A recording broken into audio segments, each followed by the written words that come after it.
MP లావు శ్రీకృష్ణదేవరాయలు రైతులకు మేలు జరిగేలా మరో మంచి ఆలోచన చేశారు. ఆయా గ్రామాల్లో పొలాలకు వెళ్లే రోడ్లు అభివృద్ధి చేయుటకు గాను అవసరమైన రోలర్లు, టిప్పర్లు, క్రేన్లు తదితర మిషనరీ వ్యవస్థను ఎంపీ శ్రీకృష్ణదేవరాయలు సమకూరుస్తున్నారు.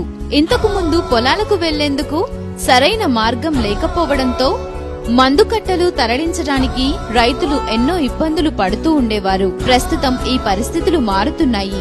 అల్నాడులోని 7 నియోజకవర్గాల్లో మొత్తం 86 గ్రామాల్లో 435 కిలోమీటర్ల మేర రోడ్లు అభివృద్ధి చెందాయి. కొన్ని గ్రామాల్లో చాలా ఏళ్లుగా బాగుపడని రోడ్లు ప్రస్తుతం అభివృద్ధి బాట పడుతున్నాయి. ఎంపీ లావు శ్రీకృష్ణదేవరాయలు గారు చేపట్టిన ఈ వినూత్న కార్యక్రమం పల్నాటి రైతుల్లో నూతన ఉత్సాహాన్ని నింపింది.